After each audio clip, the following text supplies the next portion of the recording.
عمران خان صاحب کی فیملی سے بہنوں سے ملاقات کرائی جائے نہیں کرائی گئی، سوائے ایک بہن کی ملاقات کرائی گئی نورین آپا کی۔ تو میں یہ سمجھتا ہوں کہ آنریبل سپریم کورٹ کے حکم کی جو سی ہے وہ وائلیشن کی گئی، اور یہ وائلیشن کس بابت کی گئی؟ جب دیکھیے آنریبل سپریم کورٹ کے آرڈر کی جو سب سے اہم بات تھی وہ کیا تھی؟ وہ یہ تھی کہ 48 آورز میں عمران خان صاحب کو شفا انٹرنیشنل لے جایا جائے، اور یہ کنسرن شو کرتی ہے آنریبل سپریم کورٹ کی اس رپورٹ پہ جو رپورٹ اپنی گورنمنٹ کی طرف سے آئی ہے کہ عمران خان صاحب کی صحت درست ٹھیک نہیں ہے۔ اور یہ بات اب علادہ ہے کہ جب خان صاحب اکتوبر میں میری ملاقات ہوئی یا نومبر میں ان کی بہن کی ملاقات ہوئی، خان صاحب بالکل ٹھیک تھے، بعد ازاں کون سے ایسے حالات تھے جس میں خان صاحب کی صحت خراب ہوئی؟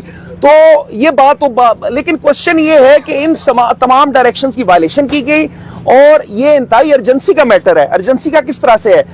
جو پریزن رولز ہے وہ یہ کہتے ہیں کہ جو بھی قیدی ہوتا ہے اس کی ہیلتھ کے اور اس کی لائف کی ذمہ داری اسٹیٹ کی اور پریزن کی ہے، پریزن اتھارٹیز کی ہے۔ تو اس بابت ارجنسی کو مد نظر رکھتے ہوئے، کیونکہ اس خان صاحب کی صحت اور زندگی کا معاملہ ہے، میں یہ سمجھتا ہوں کہ سپریم کورٹ میں آج نمبر لگا، پٹیشن کو خوشائند ہے، لیکن اس کے ساتھ ساتھ ہم نے کرلی ہیئرنگ کی پٹیشن دی ہوئی ہے، کیونکہ یہ خان صاحب کی صحت اور زندگی کے متعلق ہے، اور میں امید کرتا ہوں کہ یہ توہین عدالت جلد سے جلد سپریم کورٹ میں فکس ہوگی اور جلد از جلد آنریبل سپریم کورٹ کے حکم پہ عمل درآمد کیا جائے گا۔ فیصل یہ بتائیں کہ آج سماعت جو ہے ہنگامہ خیز سماعت رہی ہے، آپ نے بھی آبجیکشن کیے، علیمہ بھی وہاں آئی روستم پہ، انہوں نے بھی اپنا بیان ریکارڈ کرایا۔ علیمہ خان سے متعلق جو پروسیکیوشن نے سوالات اٹھائے ہیں ان کی جائیداد سے متعلق، آپ سمجھتے ہیں ان کی کوئی ریلیونس ہے اس کیس میں؟ میں یہ عرض کروں گا کہ ٹوٹلی irrelevant ہے، اور یہ تو سکینڈلس چیزیں ہیں جن کا کوئی سرے سے وجود ہی نہیں ہے، حقائق کے منافی ہے۔ علیمہ خان نے روسٹم پہ آ کے ان بے بنیاد الزامات کو رد کیا۔ دیکھیں سوال یہ ہے کہ فتح اللہ برکی ڈیفنس وٹنس کی جب جرہ چل رہی ہے تو حلیمہ خان کے متعلق یا ان کی ذات کے متعلق یا ان کے کسی پرانے کیس کے متعلق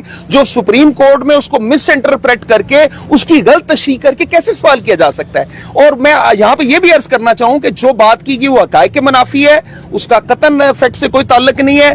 حلیمہ خان نے تمام زندگی آئین اور قانون کے مطابق گزاری، اور سپریم کورٹ کا جو بھی حکم ہوا ہے اس پہ عمل درآمد کیا ہے۔ خبریں چل رہی ہیں کہ عمران خان نے آپ کو روکا ہے کہ کسی بھی سیاسی ایکٹیویٹی کے اندر شامل نہ ہو، اور یہ پارٹی کا کام ہے، میری فیملی کا کام نہیں ہے، میری بہنیں جو ہیں وہ غیر سیاسی ہیں۔ یہ آپ کے کئی بار جو ہے وہ اعلان کیا کہ 10,000 لوگ یہاں پہ جمع ہو جائے، لیکن یہاں پہ 10,000 لوگ جو ہے وہ کبھی بھی ہم نے نہیں دیکھے۔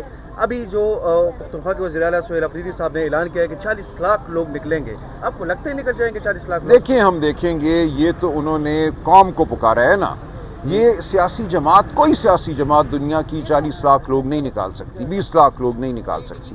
یہ عوام کا اندر کا جذبہ ہوتا ہے۔ آپ دیکھتے ہیں 14 اگست کی رات کیا ہوتا ہے، سڑکیں بھر جاتی ہیں، اسلام آباد، راولپنڈی سے لے کر مری تک تمام جو علاقہ ہے وہ انسانیت سے بھرا ہوتا ہے، سڑکیں چوکٹ ہوتی ہیں۔ تو یہ جذبہ ہے عوام کا، کوئی ان کو نکال کے نہیں لاتا، کوئی ٹرک نہیں بھیجتا، کوئی سیٹی نہیں بجاتا۔ تو اگر آپ اس ملک میں جمہوریت کے لیے، اپنے حقوق کے لیے، عمران خان کے لیے درد رکھتے ہیں تو یہ آپ کا فرض ہے، یہ قوم کا فرض ہے۔ یہ کہنا کہ لیڈرشپ بکھری ہوئی ہے، لیڈرشپ کمپرومائزڈ ہے، یہ میرا بہانہ ہے، یہ تمام بہانے ہیں۔ آپ نے اپنی نسلوں کو دیکھنا ہے، آپ نے عمران خان کی قربانی کو دیکھنا ہے، آپ نے اور کسی کی جانب نہیں دیکھنا۔ یہ تمام جو گفتگو کی جاتی ہے کہ لیڈرشپ چونکہ فلاں ہے اور فلاں ہے اس لیے لوگ نہیں نکلتے، اس کو اب ہمیں پیچھے چھوڑنا ہوگا۔ پاکستانی قوم کو یہ فیصلہ کرنا ہوگا کہ اس نے عمران خان کے ساتھ کھڑا ہونا ہے یا نہیں ہونا، عمران خان کے لیے کھڑا ہونا ہے یا نہیں ہونا، اپنی نسلوں کے لیے، ملک میں جمہوریت کے لیے، ملک میں آزادی کے لیے، آزاد عدلیہ کے لیے کھڑا ہونا ہے کہ نہیں ہونا۔